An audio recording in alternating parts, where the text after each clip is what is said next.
Hello everyone, welcome back to my channel. Since I started to record the videos, just at least few of them recently, that were touching on the subject of Israel, Netanyahu, and tiny heads, I have not received too much criticism. However, there were some very nasty people that you never see in their comments because YouTube actually does this censorship in a way that if something is really, really offensive, they have those comments in the hidden section. So a lot of times you're not going to see those people because you don't want that energy around you anyway.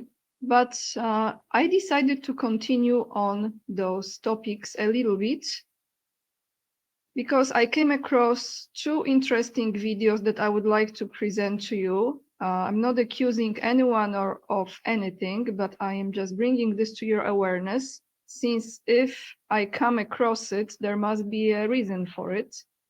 And I don't believe in coincidence. I believe in timing and readiness to maybe look at things from a different perspective.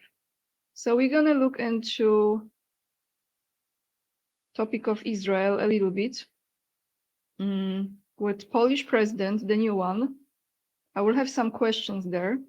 We will look into one person just very briefly from United States, who our new Polish president has met with unofficially. So it was not announced, and it was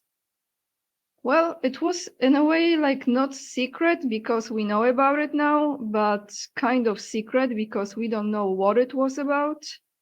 So I'm going to show you that, and I will also take you to a very interesting video that I came across this morning, and that is about the art. The art, let me see exactly what is the name of it, let me tell you.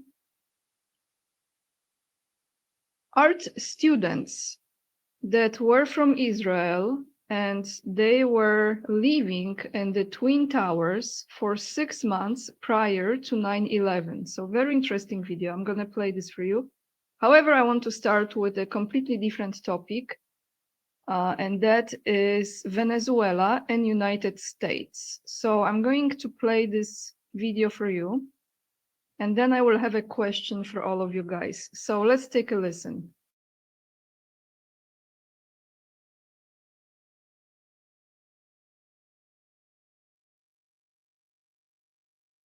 The U.S. Secretary of State, Marco Rubio, with his indecency and his morality, has said that the military barracks in Venezuela are the epicenter of drug trafficking. As the constitutional commander-in-chief of the Bolivarian National Armed Forces, I reject and condemn Marco Rubio's statements and rise in defense. It says that somehow Venezuela is not involved in the drug trade because the UN says they're not involved in the drug trade. I don't care what the UN says. The UN doesn't know what they're talking about. Maduro is indicted by a grand jury in the Southern District of New York. That means the Southern District of New York presented the evidence to a grand jury, and a grand jury indicted him. And then a superseding indictment came out that was unsealed about 1.5 years ago that specifically detailed Maduro's actions. So number one, let there be no doubt, Nicolas Maduro is an indicted drug trafficker in the United States, and he's a fugitive of American justice.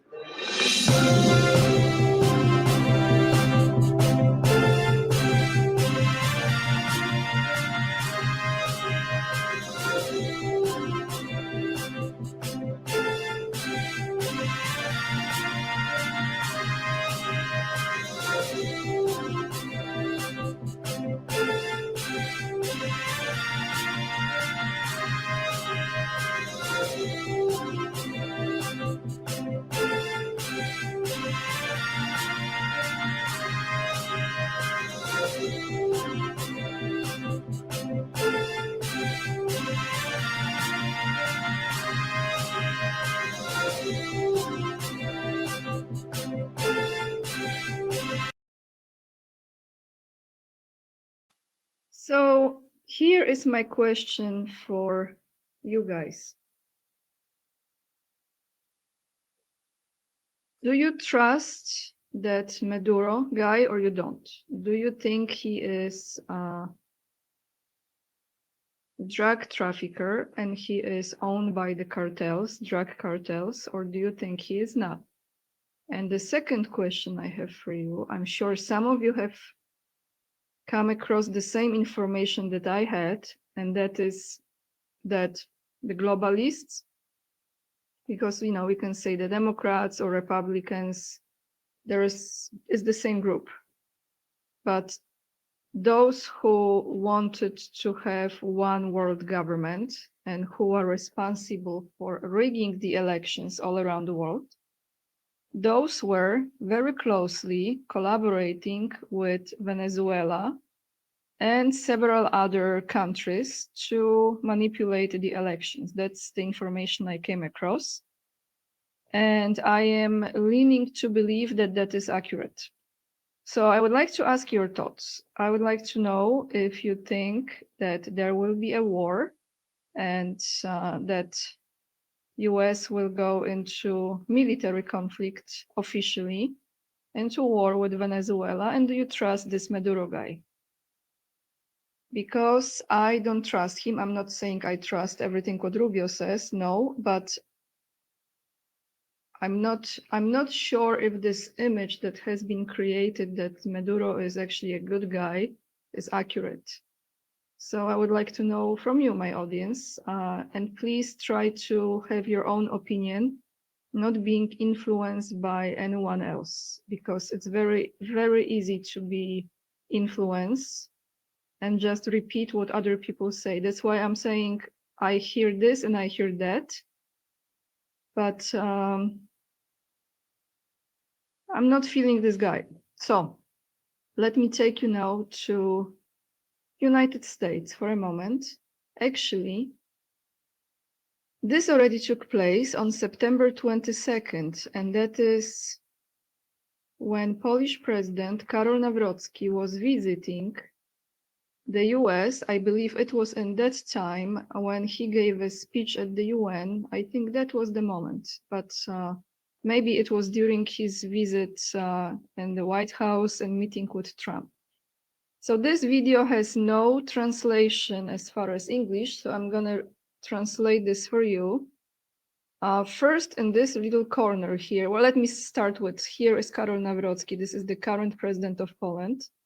Who is this person? I tell you exactly. His name is Ronald Lauder. He is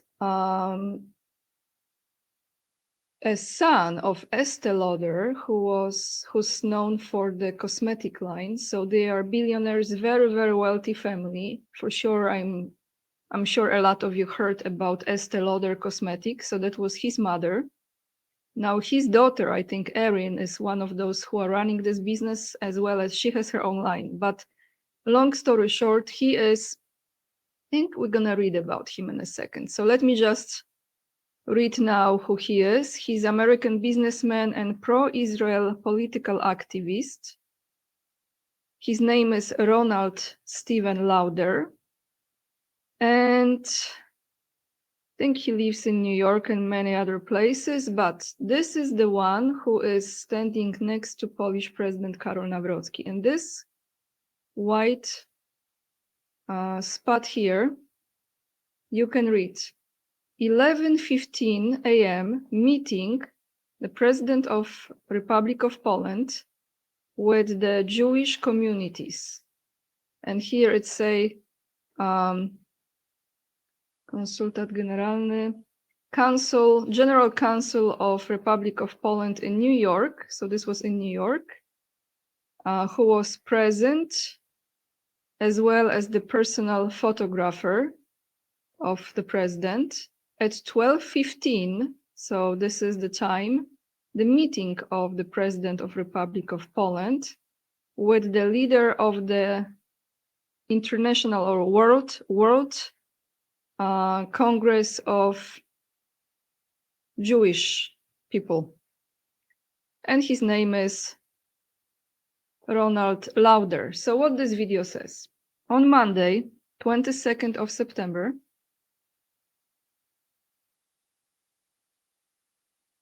President Karol Nawrocki in New York City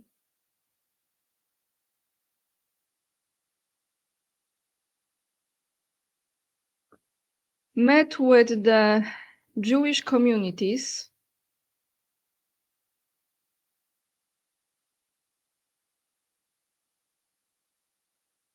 and here it says at 12:15 he was met by the leader of the International Jewish Congress, or whatever is the name of that, Ronald Lauder.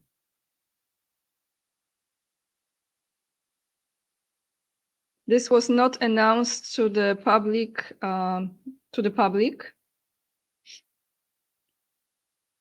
So this video says, if everything is happening for the good of Poland, then why, in a secret from Polish people, they met, right? We want a clear answer. And what was the reason for those talks and what came out of it? So it's interesting, isn't it? And it continues, for our country, we want to know, because if there is nothing to hide, then why the Polish president and Polish media are hiding it, hiding the transparency, and they are not presenting to Poles about what they were talking during those meetings behind the closed doors. So who is this guy? Let's look into him. Like I said to you already, because I was reading this, so let me take you here. Yeah, secret, kind of not secret, but secret, right? Interesting. Our new Polish president had some very important meeting. So this guy, it's right here. You can see his net worth almost $5 billion, 81 years old, born in New York. And all it says really here is that he is the heir of Estée Lauder Company, but he also visited Auschwitz-Birkenau when we had the, was it 80th? I think 80th anniversary of Auschwitz-Birkenau, the camps. So he came to Poland, he went to Poland. And as you remember, it was in, I think it was January, Zelensky was there, King Charles, well, fake King Charles was there. Netanyahu didn't make it to that anniversary of Auschwitz-Birkenau, but Macron was there with his husband slash father slash wife and many other dignitaries, etc., etc. In that time, the president of Poland was Andrzej Duda. So I will just play for you a very short clip from what he had to say. Let's take a listen to this. And here is his take on social media, again, as well as United States supporting Israel. So let's take a look, let's take a listen.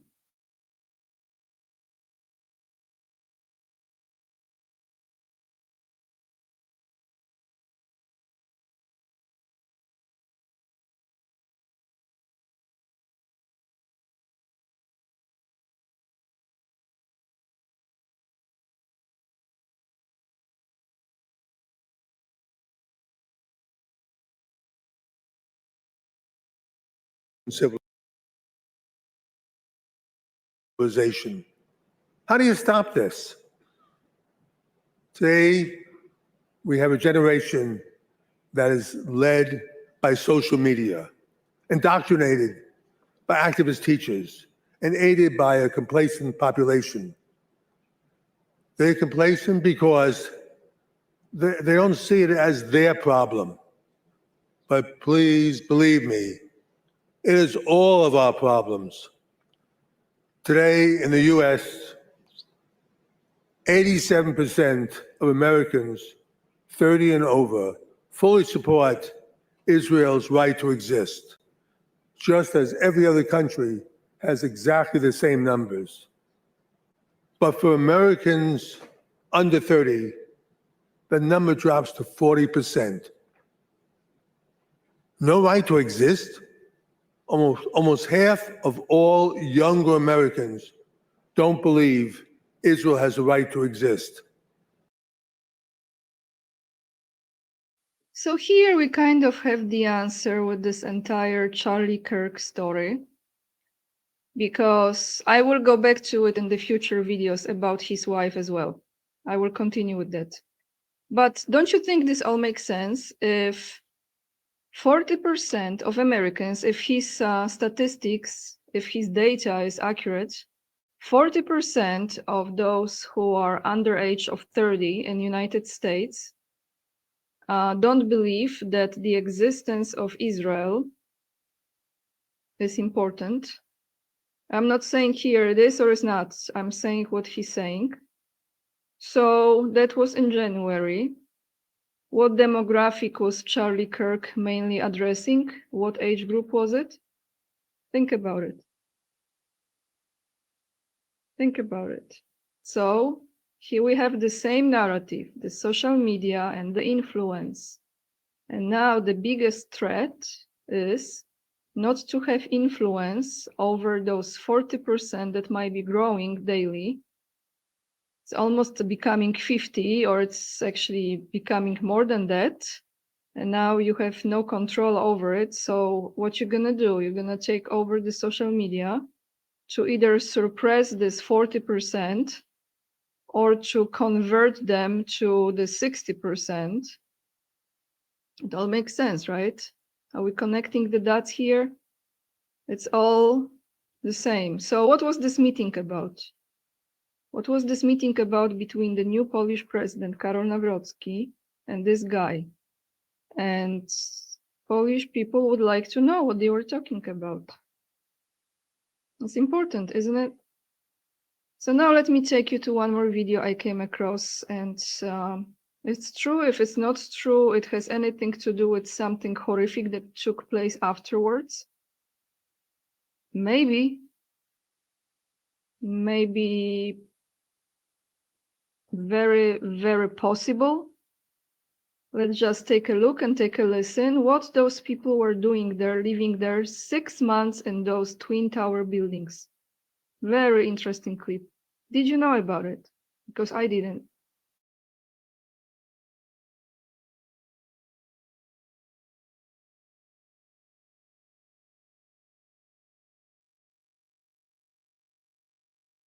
Good evening. You're watching the Artist Forum. My name is Ellie Fordyce, and I will be your host for this segment. This evening, I'm very, very happy to be up at Worldviews, which is a wonderful art exhibit and presentation that the Lower Manhattan Cultural Council has been putting on here at the World Trade Center, #1 building, World Trade Center. And I have with us tonight Mukhtar Kokash. And Mukhtar, can you tell us something about this program and your involvement with it? Sure. This is actually an artist residency program. Artists apply to and are selected by a jury to be in residence on the 91st floor for a period of approximately 6 months. And it's a raw space. It's a shared studio experience for approximately 15 to 20 artists.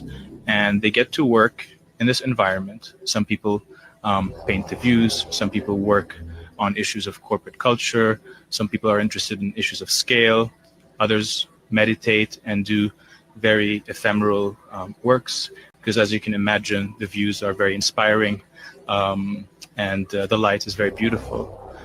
This program was actually started as it is 3 years ago. However, approximately 4 years ago, an experiment to have artists in the World Trade Center was initiated by an artist called Car Scorza, and who approached the Lower Manhattan Cultural Council about the desire to paint from the World Trade Center during the winter. because it was convenient and the World Trade Center would offer spectacular views. So an experiment was carried out with the help of Graham Nixon, who is the dean at the studio school, New York Studio School. And approximately 15 artists were selected. They painted individually in different spaces throughout both towers, and they never got a chance to meet and talk. And some people painted for a period of a week. Some others stayed for as long as 8 months. And when I joined the organization, the council 3 years ago, we tried to create a more consistent experience.